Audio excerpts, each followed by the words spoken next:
Every morning when I woke up, the anxiety was coursing through my veins, and I thought, is this really what it's going to look like for the rest of my life? Man, I think a lot of people, including me, we know exactly what that is. When you wake up and you have anxiety from the get-go, man, something is not right. We have to, first of all, acknowledge that. That's not how life should be. But what I want to mention here is that we need to remember that things are temporary in life. When you are in a situation that's not good, your life is not quite how you want it, remember, life changes, life can change. And here's the crux of it. I want you to remember the best things that happen in your life, the best developments, okay? Could you have foreseen that? You can plan all these things in life, and we plan, we think, oh yeah. But in the end, life is so incredibly amazing and crazy at times that things happen and the developments happen, and usually the best things, the best people you've met, the best experiences you've had, these are not planned. They just happened, and you couldn't expect them, you couldn't foresee them. Okay, so this is important. So remember, the next time when you're in a situation you think, oh man, this is not the life I want, but you maybe can't see the way out, this is it. You also couldn't see and you couldn't predict the best developments in your life so far. So we need to have that little bit of trust to know that I might not be able to see in the future how my life can go better, but even if I could predict it, it probably will come from areas I couldn't even think about. So just because you don't see it yet, that doesn't mean there's no hope. This is so crucial. But you want to know the funny thing about being stuck? I knew exactly what I needed to do. She mentions a few things, and yet I couldn't seem to do any of it. This is another thing. So many of us, we know exactly what we need to do. That's not the problem.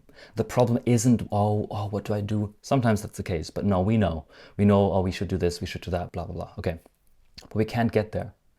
And this is where we need to sometimes focus on systems and theories and have this idea, trust in the process, trust the system.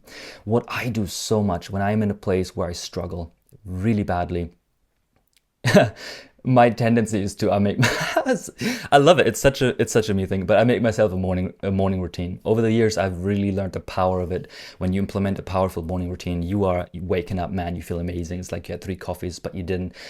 And I sit down and I create myself a morning routine. I think about, oh, these things I know are very good and very healthy. And I do it in the context of what I can do, okay? So if you're really struggling, keep it simple. But what I like to do is just actually make it quite complex and make it very specific.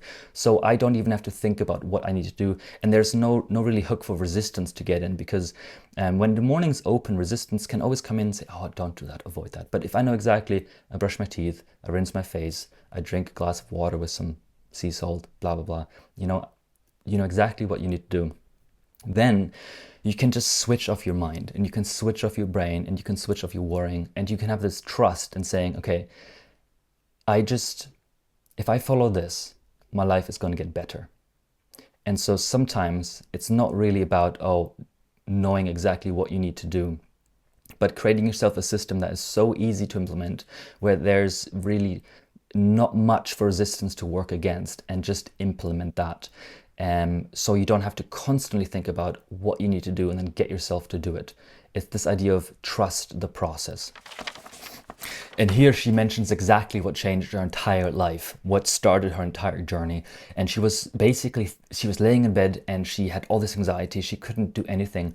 And she thought about this rocket launch, about how they count down, 5, 4, 3, 2, 1. And she tried it. And before she knew it, she was out of bed. And this is what I just talked about when it comes to playing with resistance. Okay, we need to understand there's resistance to things, that we avoid things, we can't get ourselves to do it. A lot of that is this resistance. And so we can change certain habits and things in our life, and we'll get into this, but basically to implement things that are almost resistance proof, to not even get our mind, to give our mind that the chance to say no. And this is what changed your entire life. If you have something that you need to do, just count backwards from 5, 4, 3, 2, 1, and just do it. And what happens here is that you're not pondering it. You're not giving the space for your mind to now start to convince you, give you other reasons why you shouldn't do it. And this is something to keep in mind. Try it. really try it, because just immediately do it. Immediately do it. Don't give yourself that chance of saying no. And that can be so profound.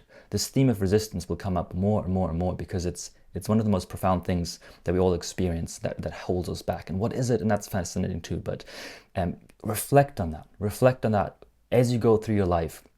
You know, when you have resistance and you struggle to do things, how much time are you going to give yourself? How much time are you giving yourself to actually ponder that thing that you want to do? And maybe try to shorten it. Say you're launching yourself into it and you're giving yourself 5 seconds. When you haven't thought of, oh, I should do this, I want to do this, the dishes, whatever, what happens is, oh, I'll do it later, I'll do this, I don't want to get my hands wet, whatever our reasoning is. But it takes time. The brain takes a couple of seconds for that to come up with. So don't let it. Start giving it a very short time frame. Just immediately start doing it, and see how that can change your life. And another thing as well is when it comes to getting yourself to do things that we need to do, one thing we need to remember is that things get easier. We need to remember that a lot of it functions in our brain. These are habits that are set up. So if you start, for example, counting down from 5 to 1, and then immediately start to act on whatever you think you need to do that moment, and it is really tricky, it's really hard, or any other system you have in place to maybe improve your life, you need to understand, even if it's hard in the beginning, do not get discouraged. Do not get discouraged, because it is going to be the hardest in the beginning, because your mind isn't used to it and you don't have these habits set up. But the more you do something, and you know what, life isn't like this. Boop, boop, boop, boop, boop. No, it's going to go like this and like that and like this and like that.